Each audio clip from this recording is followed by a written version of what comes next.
Buenas tardes, hermanos, ¿cómo están todos ustedes? Espero que se encuentren bien en ese tiempo de cuarentena. Todavía tiempo de cuarentena. Quiero comentarles que mi familia y yo seguimos orando por ustedes. Le quiero agradecer por permitirme entrar a sus hogares por medio de este mensaje. Hoy, hermanos, vamos a hablar del libro de Job. Es un libro muy extenso, es un libro muy importante, es un libro histórico y muy dramático. Es un libro en el cual Dios deja ver su corazón respecto a la posición que tenemos como hijos suyos. Vamos a orar. Señor, gracias por este día, gracias por este tiempo, gracias porque tú nos permites escudriñar tu palabra. Gracias porque dentro de todo lo que está sucediendo tenemos un propósito contigo. Señor, gracias porque tú nos quieres acercar más a ti. Tu corazón es ese, Señor, que nos quieres acercar más a ti en todo tiempo y en todo momento. Y tú usas estos momentos de crisis para que podamos escuchar los latidos de tu corazón. Que no hable yo y que hables tú, Señor. Muchas gracias, Padre, en el nombre de Jesús. El libro de Job, hermanos, según la tradición, es un libro escrito por Moisés en el tiempo del Éxodo. Cuando salen de Egipto, Moisés comienza a contar esta historia en ese transcurso. Es una historia, hermanos, que cuenta la vida de un hombre que es justo delante de Dios, que es un hombre feliz, que es un hombre millonario, que es padre de familia, tiene muchas propiedades, tiene muchos terrenos, tiene muchos animales para el negocio y es un hombre particularmente bendecido por Dios. Un día, Satanás decide desafiar a Dios. Voy a hacer un resumen de este porque es un libro muy grande y me gustaría que ustedes le pusieran atención a este libro, porque es un libro maravilloso de leer, es un libro que nos enseña y es un libro que nos pone a pensar cómo actúa Dios cuando un hijo comienza a renegar de él. Sigo con la historia. Un día Satanás decide desafiar a Dios. Y sin tener un reto en mente, Dios en realidad es quien lo propone. Le platica de Job, un siervo el cual Dios tenía una gran estima por él. Dios describe a Job como un hombre justo, como un hombre feliz y muy rico. Pero Satanás le responde a Dios. Satanás estaba rondando la tierra. Satanás iba apuntando en su librito qué es lo que veía, porque es el gran acusador. Y dice, ese hombre del que tú hablas, Job, te teme porque no tiene problemas en la vida. Te ama porque tiene toda su vida resuelta, todos sus asuntos están resueltos. Así que Dios toma este reto y le dice a Satanás, pues toca sus finanzas, bienes y a sus hijos, estoy resumiendo, pero no lo toques a él. Entonces Satanás va, sus hijos mueren, pierde todas sus riquezas abruptamente, en un segundo, o sea, no las pierde gradualmente como muchos de nosotros, en un momento él pierde todo. Pero Job sigue confiando en Dios. Y Satanás vuelve con Dios e inconforme de lo que está viendo en Job, le dice, pues, él todavía no te maldice, él todavía no se queja de ti, porque él es un hombre sano, está sano físicamente. Entonces Dios le dice, está bien, toca su cuerpo, pero no lo mates. En resumidas cuentas, tiene llagas en su cuerpo, le duelen los huesos. Y entonces su esposa lo ve tirado con llagas y lo sigue viendo fiel a Dios. Y algo que he aprendido en el matrimonio es que cualquiera te puede decir cualquier cosa para poder tirarte o levantarte. Y pues lo vamos a sentir un poco. Puede ser algún amigo, el jefe, algún hermano.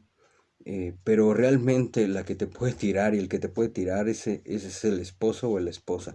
Sus palabras edifican o destruyen.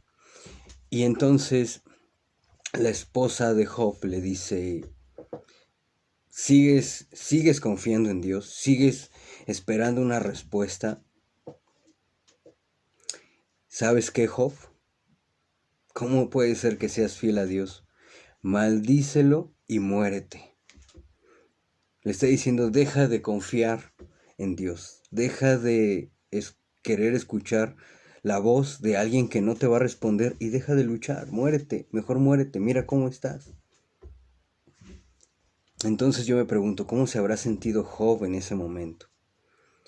En esos tiempos de crisis, pues muchos podemos responder esto. Es un tiempo en donde los que seguimos confiando en Dios, muchas personas nos dicen, ¿cómo puedes seguir confiando en Dios si mira cómo está el mundo?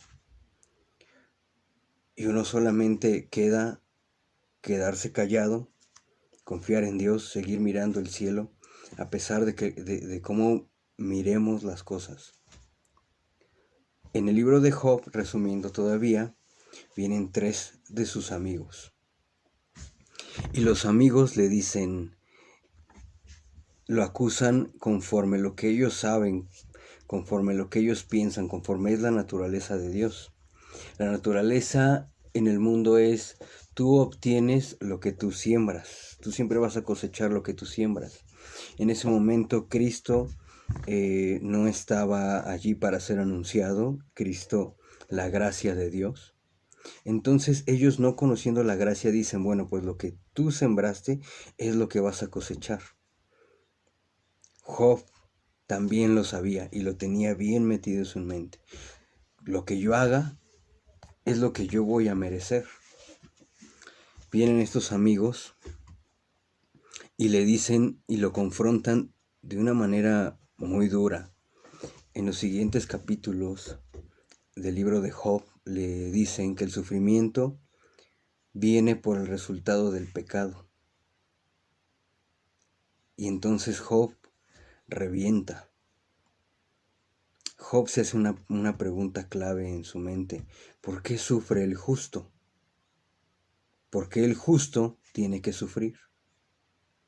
Pero en ese momento él está emocionalmente destruido. Maldice el día de su nacimiento, se queja ampliamente de su desgracia y llega a una conclusión. Llega a la conclusión de que la única manera de resolver su situación, sus problemas, es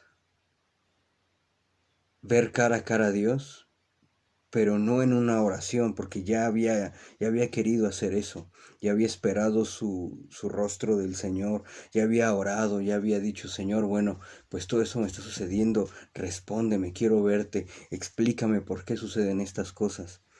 Y como no, él sintió que no respondió Dios, entonces dice, bueno, lo que yo quiero hacer entonces es un juicio contra Dios.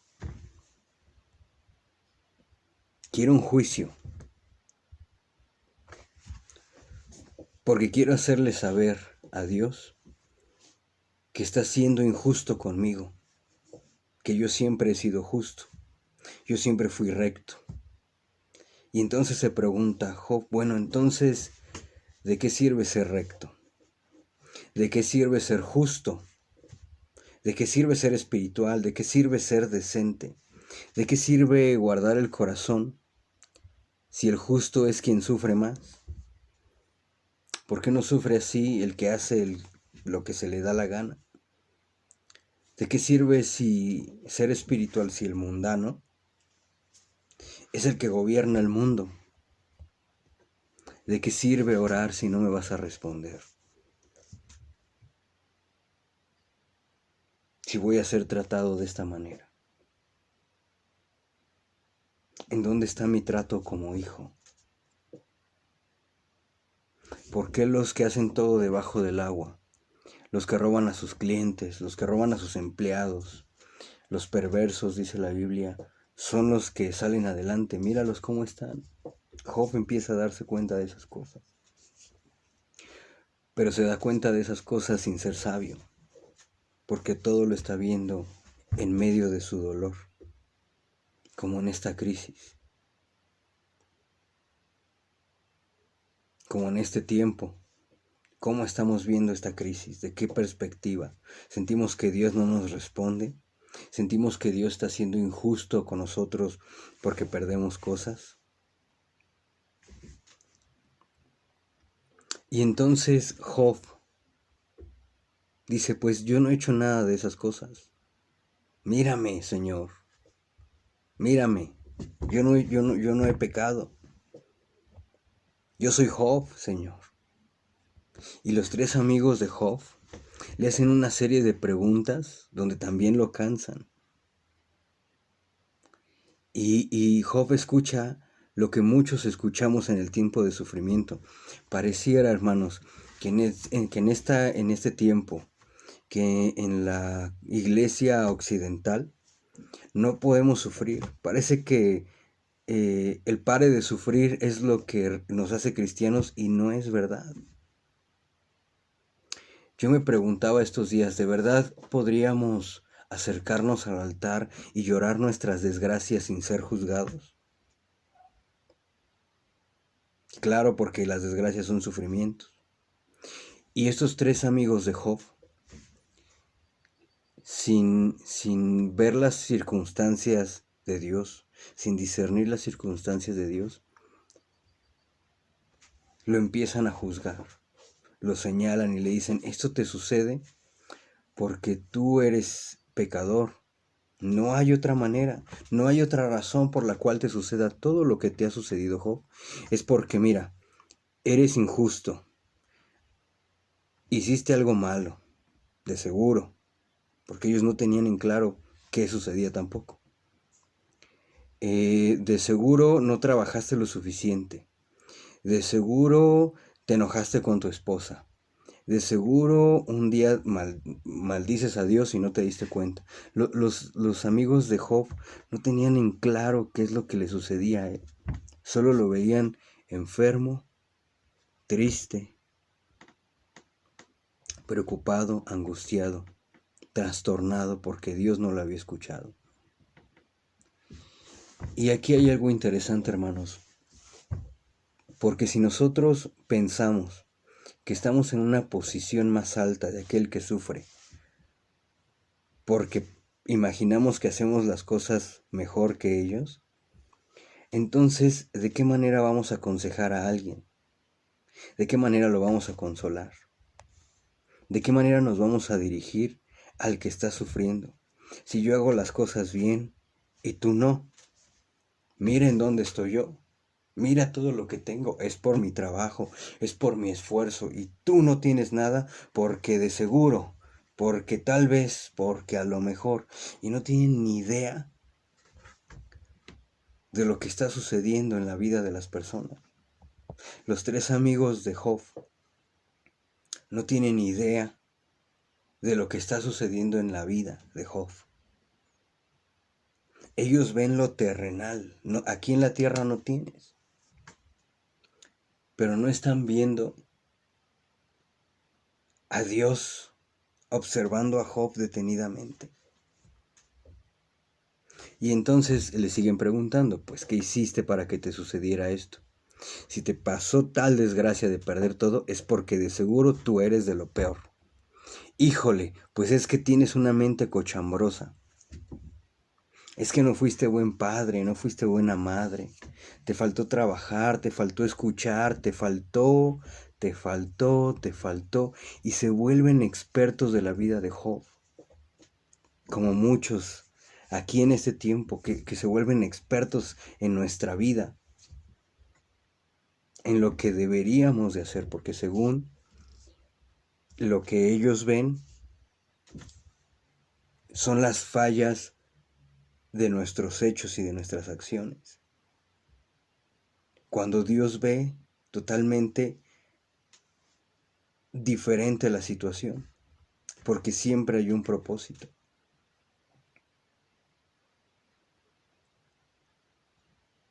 Entonces Job, de escuchar tantas acusaciones, de Job, después de escuchar tantas palabras, se defiende y dice, yo soy justo, de verdad que soy justo, yo soy justo. Yo le recomiendo, hermano, leer este libro de Job. Lo estoy resumiendo mucho. Vamos a llegar a un punto. Es necesario conocer este libro para entender el corazón de Dios referente a la crisis. Entonces Job tenía bien claro, y Job no mentía, porque él sabía que él era justo. Él sabía que no había hecho cosas malas, que siempre oraba, que oraba por sus hijos antes de que ellos cometieran alguna falta. Oraba por sus hijos antes de que cometieran pecado en las fiestas que hacían. Siempre que se levantaba le daba gracias a Dios, levantaba los ojos al cielo. Era una persona que tenía corazón de Dios, que tenía una religión, que tenía sus reglas personales. Cuando me levante voy a darle gracias a Dios, cuando me acueste voy a darle gracias a Dios, voy a orar por mis hijos antes de que ellos hagan algo. Entonces, por tener esas reglas, él pensaba que era una persona justa. Y en su mente adolorida se sigue preguntando, ¿cómo el Creador permite que todo esto me suceda si yo soy Job? Siento que no me escuchas, siento que no me cumples, yo siento que no me ayudas y veo que no me ayudas. Al contrario, levanto tu nombre, levanto los ojos al cielo y estoy peor que antes. ¿Ya te olvidaste de mí? ¿Ya te olvidaste de quién es Job? De que siempre oraba, de que siempre me acercaba a ti, Señor. ¿Ya te olvidaste de mí? ¿No sabes ni quién soy? Y algo interesante de esto, hermanos, es que Job tampoco tenía idea de lo que sucedía en el cielo. Dice Job, yo siento que te olvidaste de mí, Señor. Pero el centro de atención de Dios en ese momento era Job.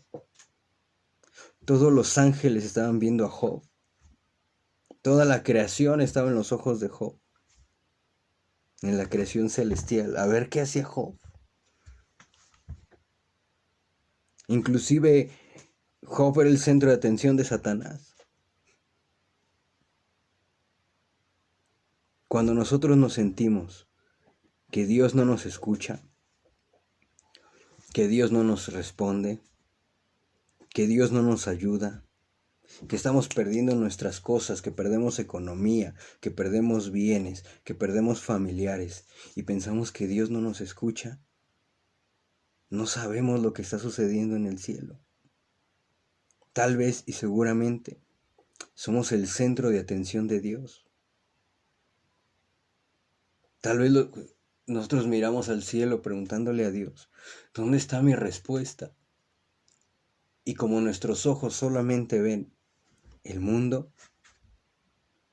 no podemos ver que enfrente de nosotros están todos los ángeles expectantes a ver cómo reaccionamos.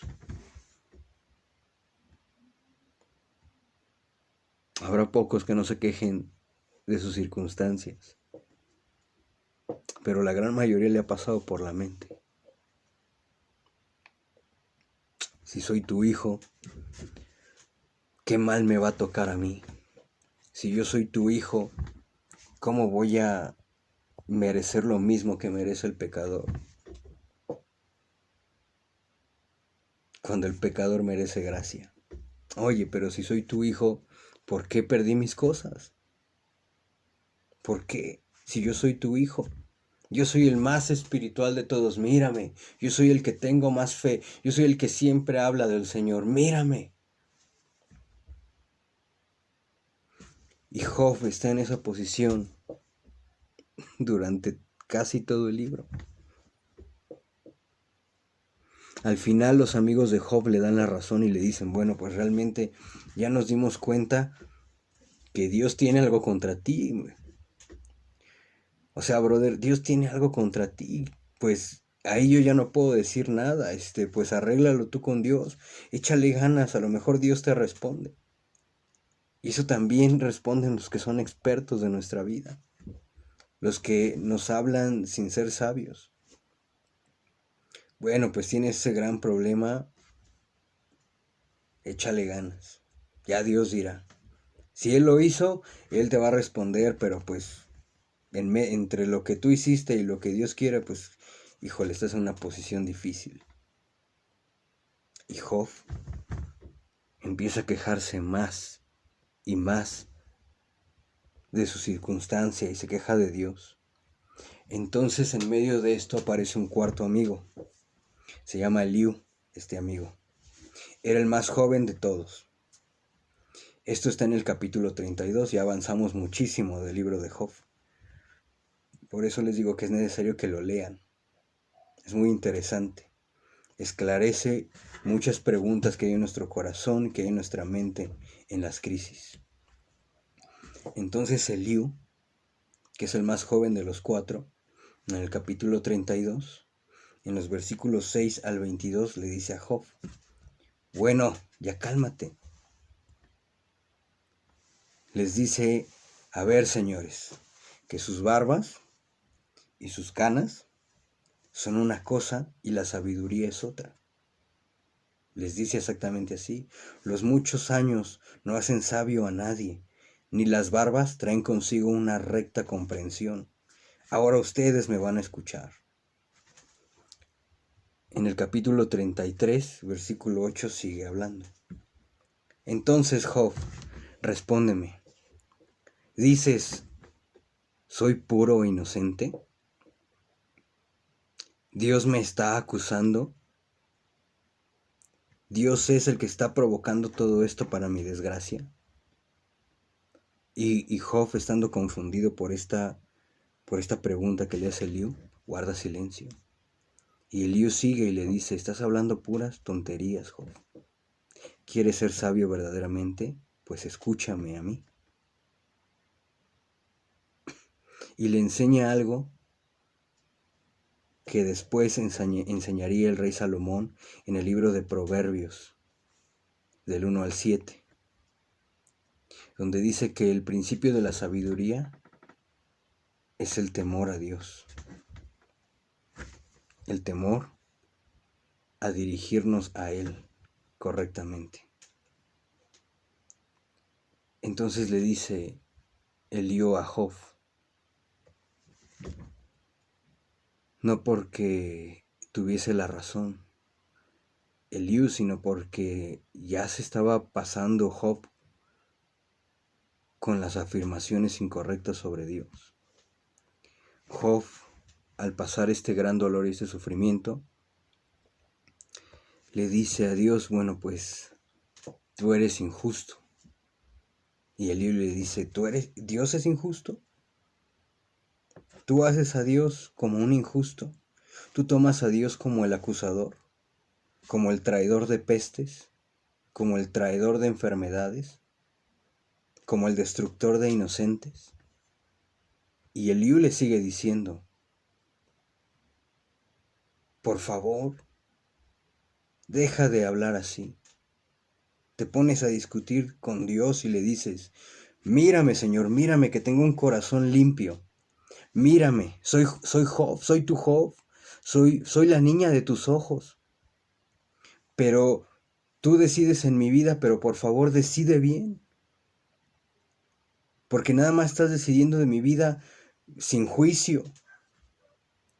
Y estos reclamos de Job a Dios le parecen a su amigo reclamos sin sentido. Y Eliú descubre entonces el trasfondo del corazón de Dios. Y en el versículo 36 le dice Eliú a Job algo que es muy profundo, muy verdadero. Esa es la verdad. Y que también nos puede estar pasando a nosotros, los que nos creemos tan justos.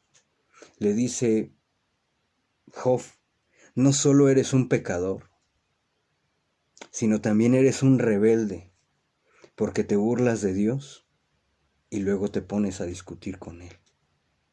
¿Cuántos de nosotros, hermanos, nos ponemos en esa posición irreverente? Este mensaje no es un regaño, no es una exhortación, es un mensaje de amor. Para tener sabiduría, no discutamos con Dios en medio de las crisis. Dios tiene un propósito para nuestra vida, pero lo vamos a encontrar enseguida. Eliú le hace una pregunta muy importante. ¿Te parece justo, Job, afirmar que Dios debe darte la razón en este tiempo de crisis? Porque tú le dices a Dios, y entonces Job saca lo que hay en su corazón realmente, y le dice Job, bueno, pues ¿qué te importa, Dios, si yo peco? ¿En qué te perjudica mi pecado? Y entonces Job ya está siendo sincero, ya no dice soy justo, ya reconoce que sí es pecador y le dice, bueno, ¿y en qué te afecta mi pecado? En ese tiempo recordemos que la gracia no estaba presente, ya lo había dicho, porque la gracia es Jesús. Pero entonces viene el meollo importante del libro de Job. No es el sufrimiento de Job, no es cómo Job ve el sufrimiento, sino cómo Dios ve el sufrimiento de Job. Entonces la gracia de Dios se demuestra en las preguntas que Dios le hace. Son preguntas que para muchos son incontestables, pero en cada pregunta se nota el amor de Dios. Porque Dios, en medio de esa exhortación que le hace a Job, le desenmaraña todos los secretos del universo. Le dice cómo está formada la tierra. Le dice que hay en los rincones más ocultos de la tierra, donde el hombre no puede ver, pero el Señor se lo revela a Job en medio de esa exhortación y lo hace sabio. Le empieza a llenar su corazón de sabiduría. Entonces dice la Biblia que en el libro de Job, en el capítulo 38, aparece Dios en medio de la tormenta y empieza a hacerle estas preguntas retóricas y preguntas imposibles para el hombre en medio de crisis poder contestarlas. Pero con sabiduría, hermanos, todas estas preguntas, todas las preguntas del libro de Job se pueden contestar. La pregunta a la que vamos a dirigirnos y la que vamos a enfocarnos el día de hoy está en el capítulo 38, versículo 4. Esa es la pregunta, pero le dice, la primera pregunta en realidad es, bueno, ¿y quién es este insensato que habla puras tonterías? ¿Quién es? Le dice Dios. Dios, el Señor se refiere a Job para que Job le responda. Estas preguntas, hermano, no las hace un Dios omnipotente, creador de todo, hacedor de relámpagos, hacedor de terremotos, hacedor de tornados poderosos. Esta pregunta no la hace ese Dios, hermanos, sino la hace un padre preocupado. Siempre hemos escuchado estas preguntas como un Dios que está muy enojado y muy grande y empuja a Job y lo pone en un rincón y lo pone con un puño y le dice, a ver, respóndeme. Dios no está hablándole así a su hijo. Se lo está hablando como un padre preocupado, como un padre que se pone en cuclillas para ponerse a la altura de su hijo pequeño y quiere hacer reaccionar a Job. Y lo primero que le pregunta es, ¿quién es el que está haciendo estas preguntas tontas? Y le da tiempo a Job de responder y dice, bueno, pues soy Job. Ok, eres Job. Entonces respóndeme lo siguiente, ponte los pantalones, porque ahora me vas a responder, a ver, si tú conoces mi propósito contigo. No nada más digas que eres justo. ¿Conoces quién eres tú para mí? Y entonces le dice Dios a Job en el capítulo 38, versículo 4. ¿en dónde estabas tú cuando yo afirmé la tierra? Dímelo si de veras sabes tanto. Pero recordemos que el Señor está haciéndole esta pregunta como un padre preocupado. El Señor sabía perfectamente en dónde estaba Job cuando él estaba afirmando la tierra.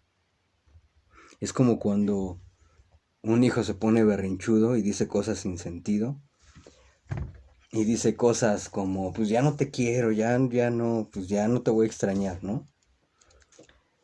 Y está chiquito, es un niño chiquito, entonces no sabe realmente lo que está preguntando, no entiende en su corazón lo que realmente está preguntando, no lo entiende, nada más lo dice porque es lo que sintió. Y si nosotros le preguntáramos a nuestros hijos con una voz de veracruzano, ¿no? Ah, sí, dices que no te quiero, y le cambias totalmente el tema, y le preguntas en cuclillas y le dices, hijo, ¿tú sabes en dónde estabas tú cuando tu mamá y yo nos casamos?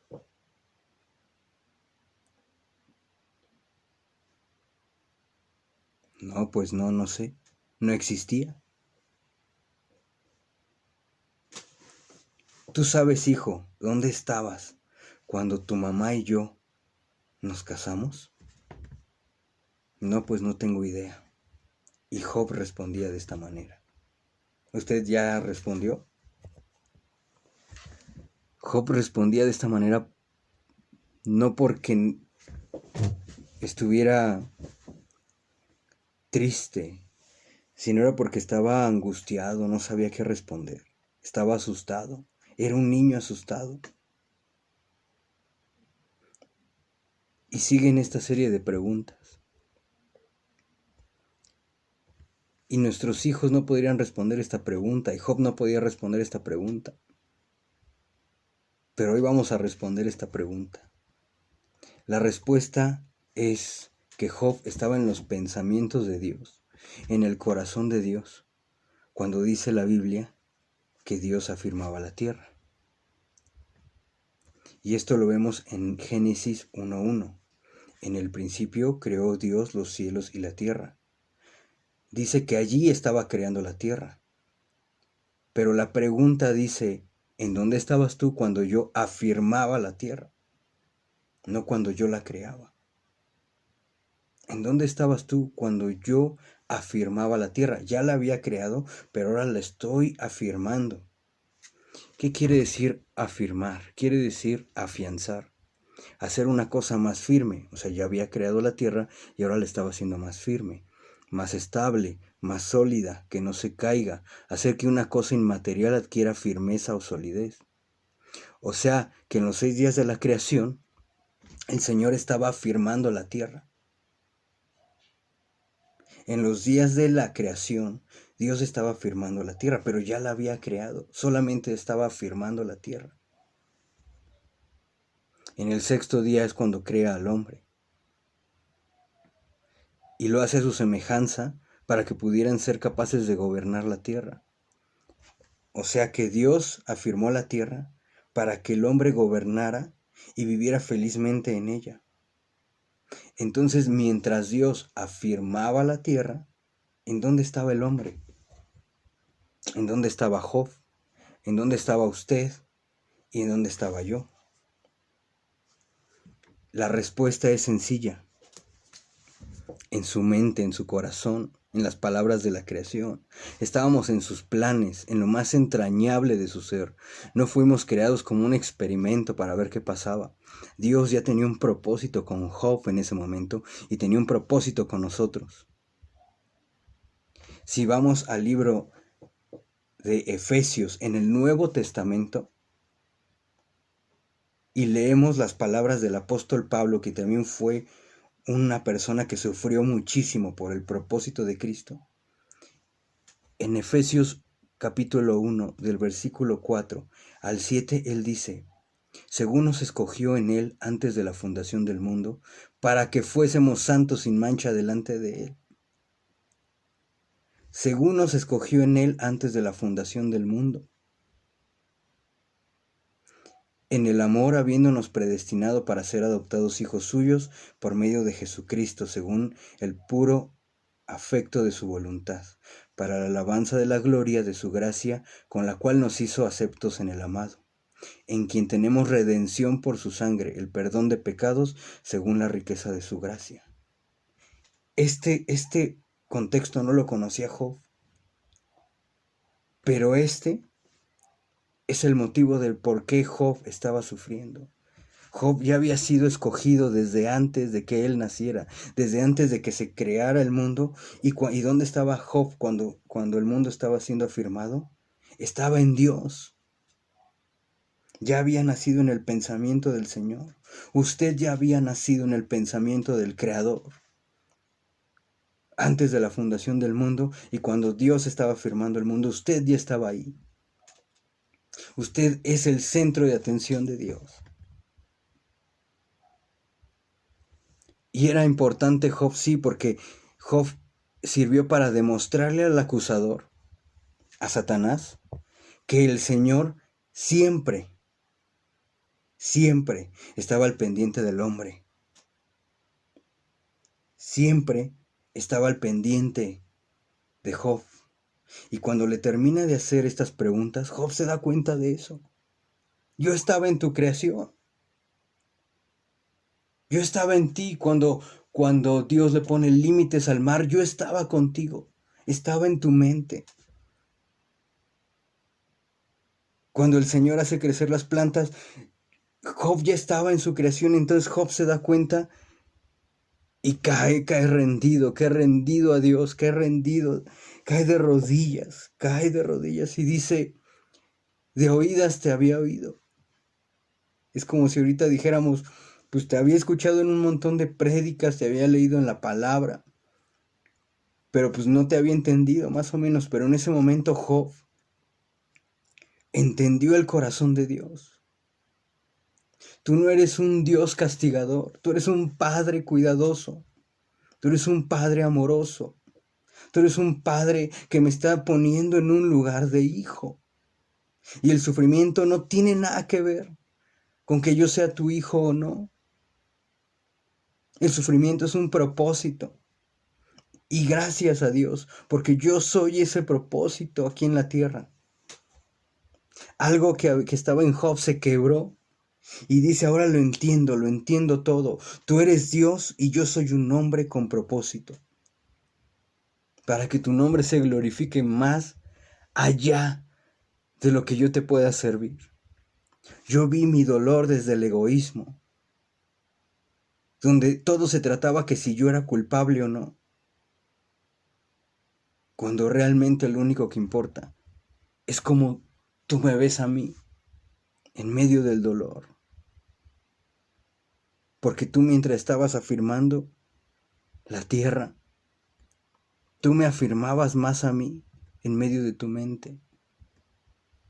Mis ojos te ven, de oídas te había oído, pero ahora mis ojos te ven. Tú eres Dios, tú eres el Creador, tú eres mi Padre. Tú sabrás cómo, en qué y en dónde tú me requieres usar. Y yo me dejo. ¿He de perder todo? La gente puede decir, pues mira, ya perdió su casa ese brother, la tuvo que vender. Mira, perdió a su familia. Mira, que digan lo que quieran. Yo tengo un propósito contigo. Mi sufrimiento tiene un propósito. Ahora lo tengo claro.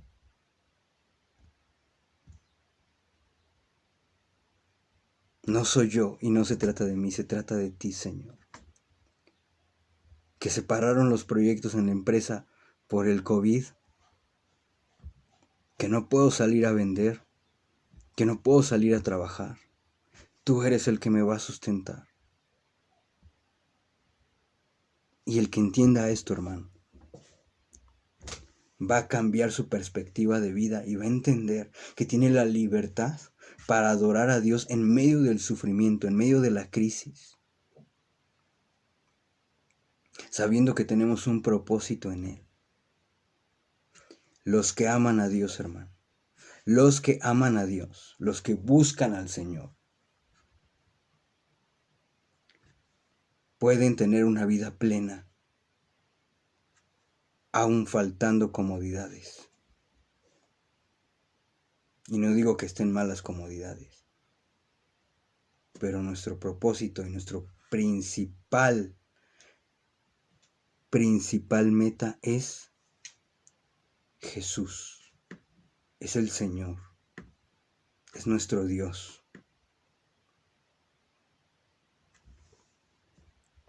Dice la palabra en el libro de Romanos, del capítulo 8 al 28.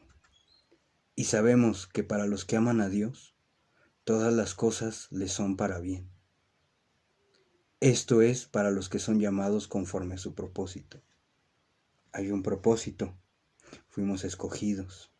Lo revela el apóstol Pablo en el libro de Efesios y en el libro de Romanos. Pero ya había sido revelado en Job, en su vida, en su propia carne. Un hombre redimido por Dios. Un hombre que al final se da cuenta de lo que Dios quiere para él y Dios le restituye, le da el doble. Pero nosotros no estamos esperando entender esta palabra para que Dios me dé ahora 2 casas, no. Estamos entendiendo esto para saber cuál es el corazón de Dios respecto a nuestra vida en esta crisis. Y nosotros entender el sufrimiento de esta crisis en Dios. Tenemos un propósito. Seamos sabios, no hablemos contra Dios. Seamos sabios, no acusemos al que está sufriendo por medio de nuestras experiencias y nuestras fortalezas. Nosotros no somos hechos para estar enjuiciando a los demás por nuestras acciones, porque nosotros pensamos que hacemos bien las cosas. Seamos sabios. Somos justos porque Jesús nos ha hecho justos, no por mis propios méritos. Seamos sabios. Miremos la perspectiva del sufrimiento para un propósito divino, en donde Dios nos está hablando al oído y donde nosotros no estamos viendo a Dios, sino estamos viendo el sufrimiento cuando Dios nos ve desde el cielo. Cuando toda la corte celestial está viendo nuestras acciones, cuando está viendo nuestras reacciones, cuando está escuchando nuestras palabras. Tenemos toda la atención del cielo en este momento, hermanos, en este tiempo de crisis, así como en la vida de Job. Nosotros tenemos toda la atención de Dios, toda la atención de Jesús, toda la atención del Espíritu Santo, toda la atención de la corte celestial, mirando hacia acá, hacia nuestra vida, para ver cómo reaccionamos. Seamos sabios, hermanos. Leamos este maravilloso libro de Job, que nos revela el corazón de Dios. Un papá preocupado por su hijo, un papá orgulloso de su hijo, y sabiendo hasta dónde su hijo puede llegar. Y cuando le faltaron fuerzas al hijo, el Señor vino a afirmarlo, como afirmó la tierra, haciéndolo más sólido, más fuerte, haciendo algo que no había en Job, creándolo para que ahora existiera en Job, un corazón sólido en Dios. Gracias, hermano. Gracias por escuchar esta palabra. Gracias por escuchar este mensaje. Los bendigo y bendecimos a su familia. Y ustedes nos bendicen a nosotros también. Que Dios abra su mente y su corazón para entender que usted es un propósito para el Señor. Hasta luego, hermano.